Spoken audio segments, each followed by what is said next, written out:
Jo que anava a escola, per mi era que quan tornara a casa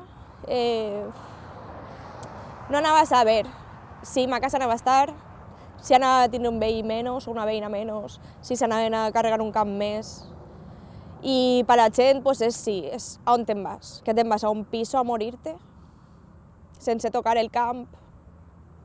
És greu que més de 20 anys o 20 i tants anys estiga que ni és horta productiva ni és una zona, la zona logística, que després de tot podria ser també una zona productiva que en 20 anys que portem més de desenvolupament d'aquest procés no ha aprofitat absolutament per a res. És un polígon, com si fos un polígon industrial buit i sense productivitat.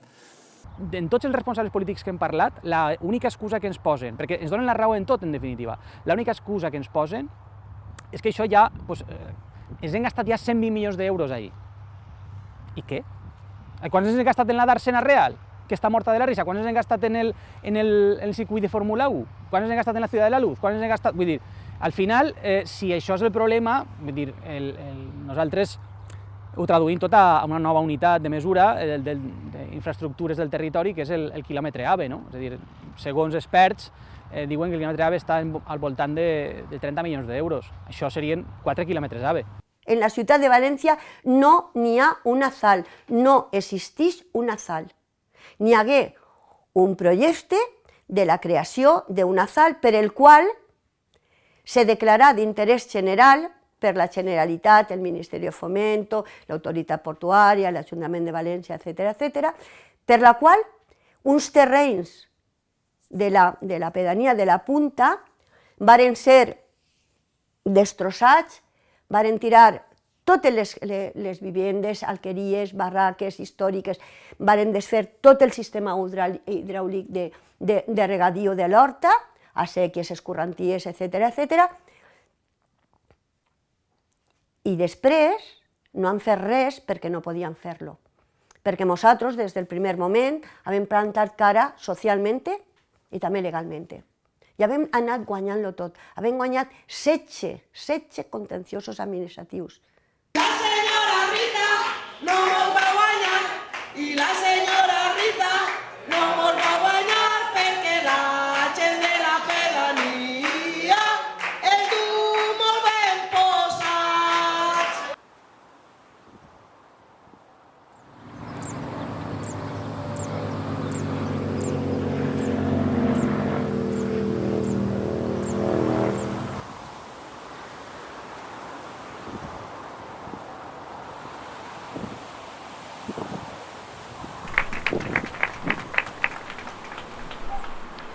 Bé, bon dia a totes. Jo soc Mireia, soc veïna de la Punta. Fa 15 anys que ja no estic vivint a ma casa i aquesta campanya s'ha començat per a reclamar que la Punta, la pedania de la Punta, torne a ser una zona d'horta, no? ¡Horta viva! ¡La Punta resisteix! ¡No, no, no! ¡A la deportació! ¡Horta viva! ¡Viva improductiva! Per què s'ha decidit emprendre aquesta campanya? Bé, l'any 93 va ser quan vam començar amb el procés expropiatori, primer amb la subestació elèctrica i després amb el pla de la ZAL, no? per ampliar el port. Un grup de veïnes, entre elles ma mare, que avui no pot estar ací, varen començar a reunir-se per a intentar frenar aquest procés, per a que no ens traguen de les nostres cases, per a poder seguir vivint al nostre poble, per a poder seguir treballant l'horta. Llavors aquestes veïnes es varen unir i durant 10 anys van estar lluitant al territori per a que aquest pla no succeïra, per a que poguérem continuar vivint a les nostres cases, amb el nostre model de vida. Després d'aquests 10 anys, finalment, les cases van ser enderrocades, varen ser desallotjades forçosament de les nostres cases i vàrem continuar la lluita durant 15 anys més als tribunals. Després d'aquests anys de lluita, els tribunals ens han donat la raó. Hem guanyat 15 contenciosos administratius. Llavors, ara que després de no estar en les nostres cases s'ha demostrat que la nostra lluita era lícita, hem decidit emprendre aquesta campanya per a reclamar el que pensem que és de justícia social, i és que se repare aquesta destrossa que varen fer al nostre territori. Moltes gràcies.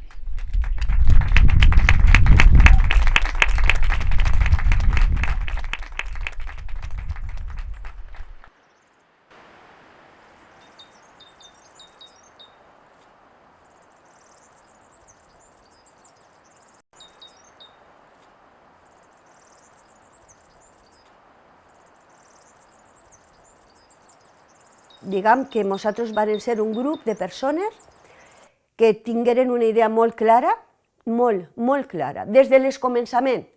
Des del començament estigui molt clar, és a dir, cadascú podia pensar políticament com li donara la gana. No n'hi havia ni dreta, ni centre, ni esquerra, ni ultraesquerra, ni ultradreta, com volia la gana, però teníem una idea molt clara, un objectiu comú a tots, que era salvar la punta.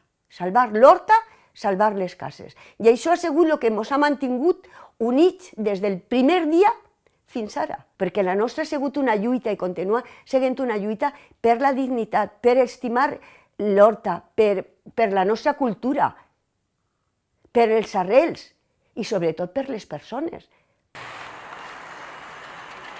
La punta, bàsicament, per fer-ho molt resumit, és que el poder, sigui govern central, autonòmic, port, va decidir que on vivien unes famílies per centenars d'anys, diguem, ancestralment, i on hi havia un hort ancestral, tot això fora i convertir-ho en una zona, en un polígon industrial que s'anomenava la ZAL, la zona d'activitats logístiques. I, bueno, en fi, és un exemple del llibre de com des del poder pots arruïnar la vida a molta gent, fer coses que els propis moviments socials i associacions per la defensa del territori te van dir que no aniria a ningú lloc, com el temps s'ha encarregat de demostrar, gastar-te una quantitat de diners públics tremenda i destrossar, diguem, el que és el paisatge i les capacitats de València com a ciutat. Aleshores s'invoca una cosa que és graciosíssima, que és l'interès general, i bueno, jo estic per l'interès general, però cal veure si l'interès general en definitiva amaga interessos particulars.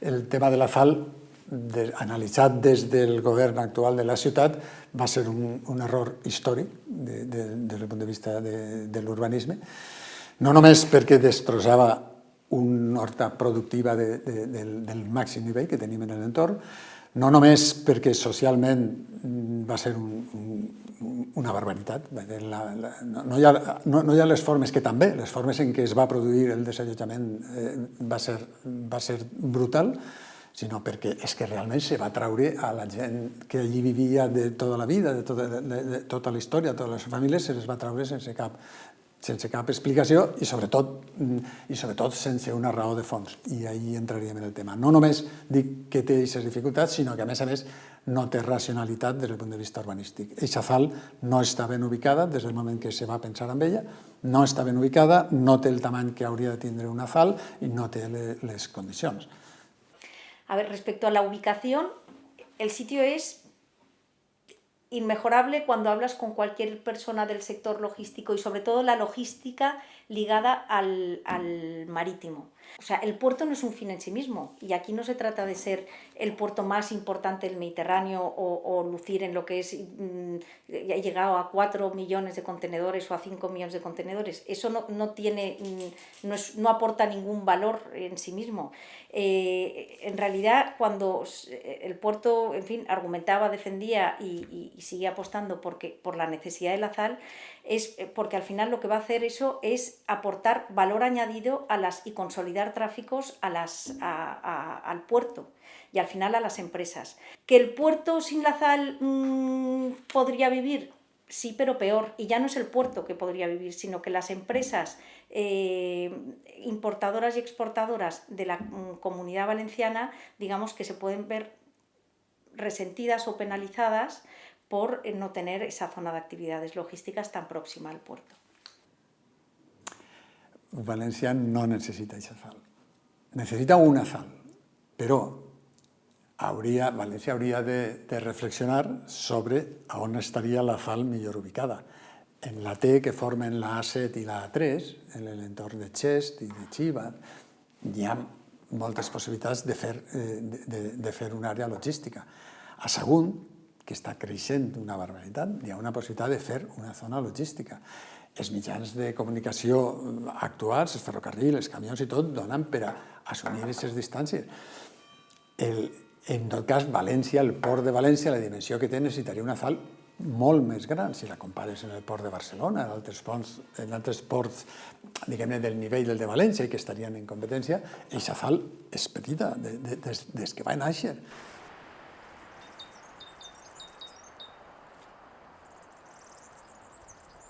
Ara mateix, de fet, és il·legal, en el sentit que després d'un recurs per part del veïnat, el Suprem ja en sentència ferma, el 2015, va dir que tot el pla de la sal, per el qual se va tirar aquestes famílies, per el qual se va arrasar l'horta, per el qual s'ha deixat això fet un desastre, això era il·legal i el declarava tot nul de ple dret. Què significa això? Això significa que ara mateix és com si res haguera passat. I com si res haguera passat vol dir que legalment, aquestes terres que ara la gent diu que és un polígon industrial, perquè per l'aspecte ho sembla, és legalment sòl no urbanitzable agrícola d'especial protecció. És a dir, exactament el mateix que era abans que se començara amb el projecte. El govern actual reimpulsa el pla per a tornar a fer la sal i el pla que presenta és exactament el mateix que va presentar amb unes lleugíssimes variacions, que va presentar el govern del PP en el seu moment, que va donar origen a aquesta, diguem, nulitat. El que passa és que aquestes actuacions estan fetes i estan ahí, i si tu dius, i ara vull esborrar-lo, teòricament els pots esborrar, l'Ajuntament, la Generalitat podria esborrar-lo, però hauria d'afrontar un cost econòmic, ja dic, d'una quantitat que, a més, si estigués en una situació molt bollent, igual es podria plantejar, però en la situació actual és absolutament inabordable. Lamentablement, traduir valors de sociologia urbana, de sentiment humà, traduir-lo a diners sempre és complicat, però el tema és que això aniria en detriment d'altres intervencions que serien també socialment molt vàlides. És a dir, la Generalitat té moltes prioritats, tenim molts problemes, també humans, també socials, molt greus, que s'haurien de desatendre per restanyar això, per rescabalar al Ministeri de Foment de la inversió que ha fet.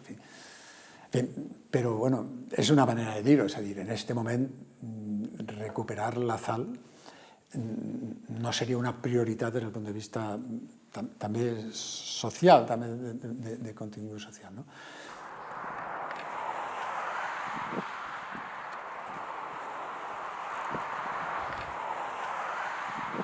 En realitat el que ha passat és que per a mi el nostre argumentari és molt més fort, perquè després de tots els anys de lluita, de no estar en les nostres cases, d'haver continuat, perquè, clar, quan portàvem 10 anys de lluita, se tira l'última casa, però és que hem continuat 17 anys més de lluita en els tribunals. I després de 27 anys resulta que ens donen la raó judicialment, no? La nostra lluita s'ha tornat més lícita. Llavors, els nostres arguments és que si en altres situacions s'han refet les coses, s'han solucionat les coses, és una qüestió de justícia social. No hi ha que anar més enllà, és una qüestió de justícia social. N'hi ha que reparar aquest dany que s'ha fet a les persones que hem estat lluitant per el nostre entorn. Quan hi ha voluntat política les coses se milloren, se tracen plans, se treballa en aquest tema. Per a nosaltres no és una qüestió de diners, és una qüestió de voluntat política. A més, si ens posarem a equilibrar una balança, jo li diria que és més important, no? Els diners que t'ha costat o l'impacte ambiental que estàs fent. El meu record de viure a la Punta és més que un record feliç. És a dir, jo... Perdoneu, però... A veure... És la història de la meva vida i dels meus fills. Jo vull molt a aquesta aldea en la que visc, estic molt a gust, sé que la gent m'aprecia molt, que m'han acollit com si jo fos d'ací de tota la vida. L'aldea de les Cuevas per a mi en aquest moment és el meu lloc, és el meu llar, però la Punta és el que... És dir, és més que la meva vida, és el que ha donat sentit a la meva vida. Doncs la veritat és que jo no ho sé. O sigui, jo no sé quins interessos n'hi ha. Arriba un punt en el que jo ja no sé si és una lluita d'estira i afluïssa per a demostrar el poder que té el port i que el poder és el que mana. Llavors, no sé si...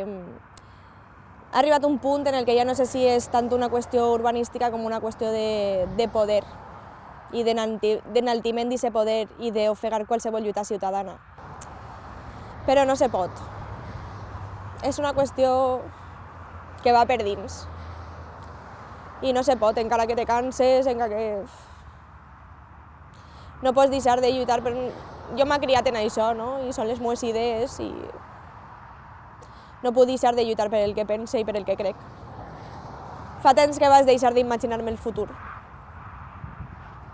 Simplement intente lluitar per el que pense que seria el just, el més just. Suposo que pararem quan se muigam. Mentre no se muigam, ahí estarem.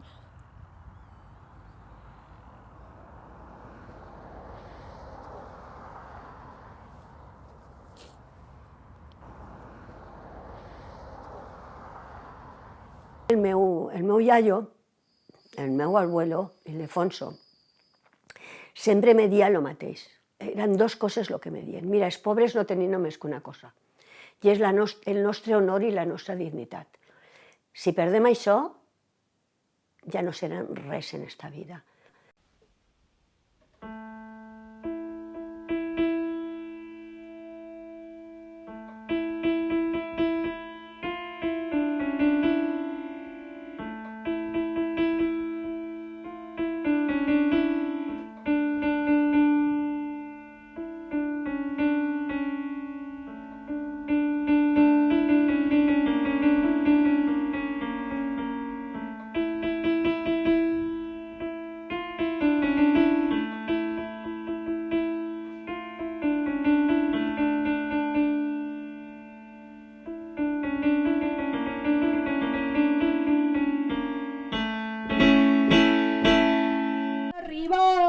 No mos va guanyar i el senyor Ribó no mos va guanyar perquè la gent de la pedania seguirem lluitant.